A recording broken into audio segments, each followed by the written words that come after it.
Yeah, I don't think China's going to survive long enough to have to wrestle with that problem, but for Japan, certainly. The moment, the labor disconnect is the single largest issue behind our inflation numbers right now.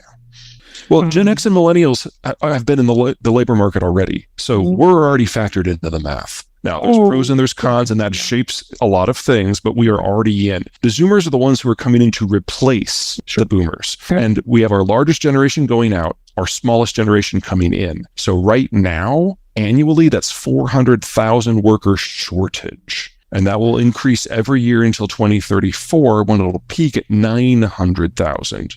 Okay. These people are already born. They're already on the way. We know exactly what's going to happen to the net flows each and every year moving forward. Well, the baby boomers at the height of their earning experience, as of the end of next year, this year, they won't be earning anymore. So the net inflows into the system from just normal demographic structure dry up considerably. The next generation down, Gen X, is very small. And even if we do succeed in having significant raises now in this labor inflationary environment, there aren't enough of us to generate nearly as much in total. So step one, we're losing volume. Step two, we're losing investment quality, because in the flight from risk on to risk off, the capital becomes a lot less interesting.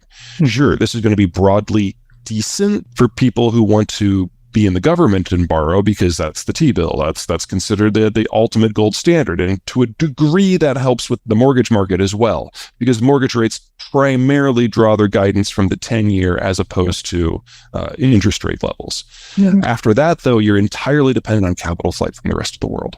Now, I think that'll be robust, but I also think that'll be wildly inconsistent depending on what's going on in the United States versus wherever else the capital might be. This is still the deepest, most liquid market in the world. It's denominated in the sole source of global store of value. It is the only meaningful method of exchange for international transport and trade.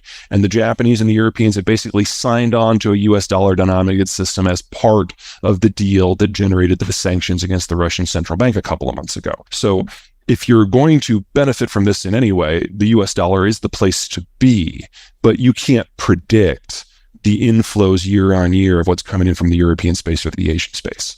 It will come when they're in trouble and we look good, and it will probably never go back. And so we know that the capital supply has to drop domestically, and we know we're going to get these bursts of capital from abroad. But planning on that, that takes a smarter brain than I have. The problem is that capital is going away at the same time. I certainly agree that the relationships are going to change. I think it's a little bit arrogant to think that I know exactly how. But we're definitely entering a period of protracted and extended and increasing labor shortage. At the same time, we're entering into a period of protracted and extended and increasing capital shortage.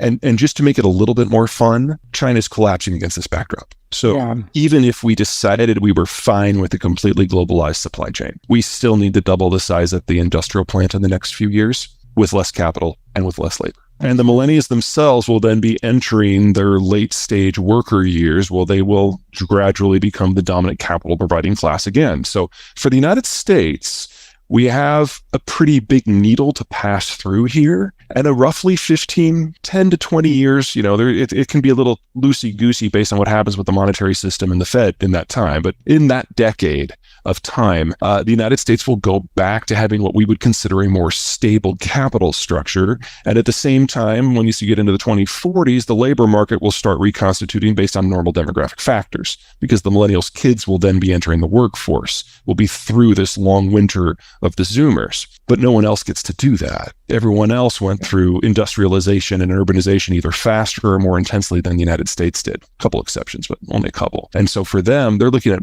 labor markets getting smaller every year and the capital supply getting smaller every year. And still in this decade, their advanced worker cadre, that big, giant last generation, moves into retirement. So their need for government spending to keep those people alive skyrockets and never drops.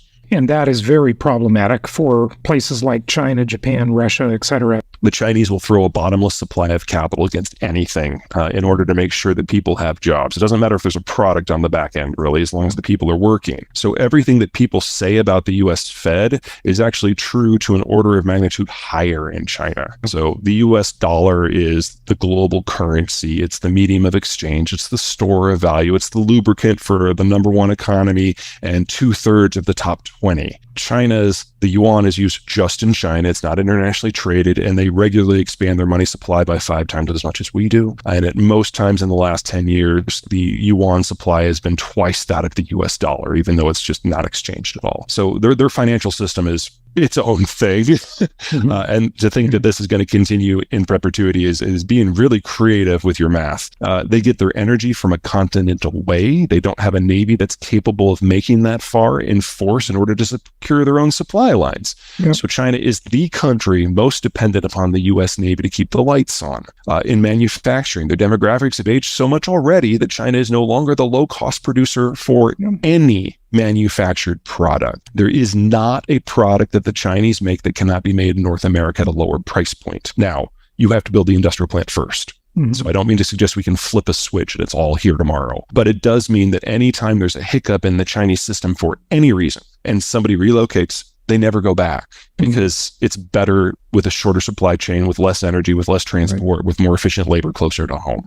There's not a sector where that doesn't work. So for Africa to kind of move up the ladder, they've got to be part of someone else's supply chain. They don't have the indigenous capacity, technology, and capital necessary to do it all by themselves. And in a world that's moving into a tighter labor market, if you're not going to relocate the labor, you're talking about using some degree of automation to help out. Some places can do that. Some places can't. But it's difficult for me to see kind of a neo-colonial manufacturing system set up to tap unskilled labor on a different continent, especially a continent that has as riven geographically as Africa, so the basic transport issues are very, very difficult. It would be cheaper to do more automation and a closer economy. So in the case of Germany, that's probably going to be Poland. In the case of the United States, that's probably going to be Mexico and Colombia. In the case of China, that would probably be Southeast Asia. I'm not overly concerned about automation being a giant job destroyer. Remember, the Zoomers are the ones who are coming in, smallest generation we've ever had, and they're not millennials, they're not social, they're